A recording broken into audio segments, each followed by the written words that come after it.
ওকে শিক্ষার্থীরা, তোমরা যারা দশম শ্রেণীতে পড়াশোনা করো অথবা এসএসসি বোর্ড পরীক্ষা দিবা, তোমাদের জন্য ইংরেজি প্রথম পত্র এর রিয়ারেন্স দেখব।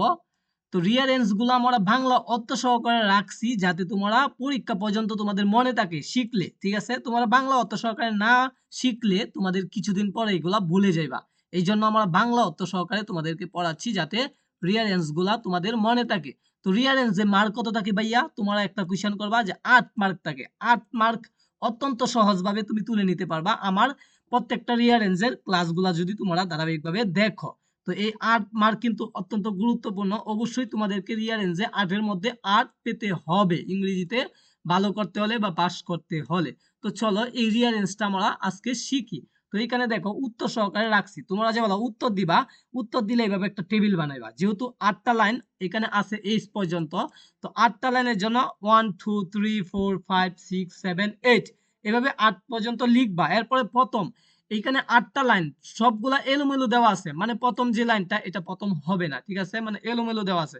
এখান থেকে তোমাকে বুঝতে হবে যে প্রথম কোন লাইনটা হবে, এইখানে এনে বসাতে হবে। তো আমি বসাইলাম সি নাম্বারটা। তো এইখান থেকে এলোমেলো দেখে সি নাম্বারটা আমাদের প্রথম লাইনে হবে। তো সি নাম্বারটা প্রথম লাইনে হইলে দেখো আমরা বাংলা সহকারে শিখি। There lived a man in a village, একটি গ্রামে একজন লোক কি করত? বসবাস করত। এই লাইনটা সর্বপ্রথম হবে। একটি গ্রামে একজন লোক সর্বপ্রথম কি করত? বসবাস করত। এই লাইনটা হবে। এরপর ই নাম্বার। তো এটা যদি তুমি লিখো এর পরের লাইনে লিখবা ই নাম্বারটা। দেখো ই নাম্বারটা কি চাইছে? বাংলাটা আমরা প্রথমেই পড়ব। তার ইংরেজির প্রতি খুবই আকর্ষণ ছিল।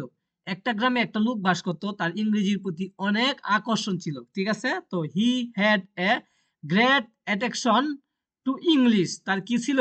ইংরেজির প্রতি খুবই আকর্ষণ ছিল। এরপরেরটা দেখো এ নাম্বার লাইনটা হবে।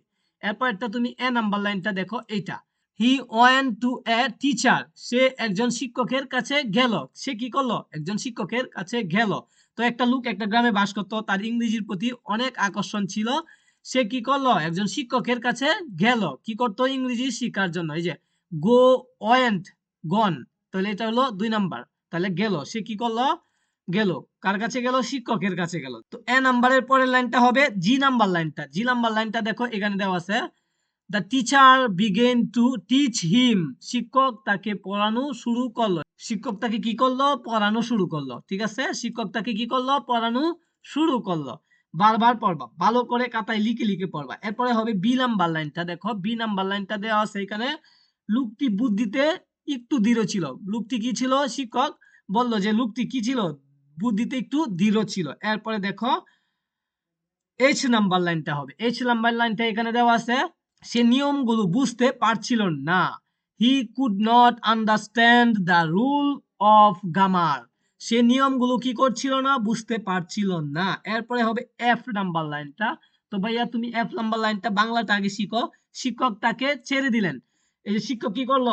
সে যেহেতু বুদ্ধিতে একটু দৃঢ় ছিল এবং নিয়মগুলো বুঝতে পারছিল না, পরবর্তীতে শিক্ষক তাকে ছেড়ে দিলেন। দ্য টিচার রিলিজড হিম, শিক্ষক তাকে ছেড়ে দিলেন। এরপরের লাইনটা দেখো ডি নাম্বার লাইনটা। সবার শেষে যে লাইনটা হবে সেটা হলো ডি নাম্বার লাইন। তো বাংলাটা আমরা দেখি লোকটি মাত্র 3টি ইংরেজি শব্দ শিখছিল। তো কি করছিল? 3টা ইংরেজি শব্দ শিখতে পারছিল শিক্ষকটার কাছ থেকে। তো the man graft only 3 English, সে কি করছিল? মাত্র 3টি ইংরেজি শিখছিল এই শিক্ষক থেকে। ঠিক আছে, তো তুমি বুঝতে পারছো। বাংলাটা সহকারে মুখস্থ করো। দেখো একটা লোক একটা গ্রামে কি করত? বসবাস করত। সে ইংরেজির প্রতি আকর্ষণ ছিল। সে একটা শিক্ষকের কাছে গেল, শিক্ষক তাকে শিখাইতে শুরু করলো। এরপরে সে একটু জ্ঞানে দৃঢ় ছিল। এরপরে কি করলো? এরপরে সে কি করলো? তাকে যখন শিক্ষক পড়াইতেছিল তখন সে ইংরেজি রুল গুলা, নিয়মগুলা ভালো করে বুঝতে পারছিল না। এরপরে শিক্ষক তাকে ছেড়ে দিল। সর্বশেষ বললো যে মাত্র 3টা ইংরেজি শব্দ সে শিখতে পারছিল। তো এটা তোমরা মনে রাখবা বাংলাটা, তাহলেই তোমাদের রিয়ারেঞ্জে 8 এর মধ্যে 8 পাবা এবং পরীক্ষায় আসলে তুমি আনসার দিয়া আসতে পারবা। তো সকলকে ধন্যবাদ। পরবর্তী রিয়ারেঞ্জ পেতে অবশ্যই চ্যানেলটা সাবস্ক্রাইব দিয়ে রাখো।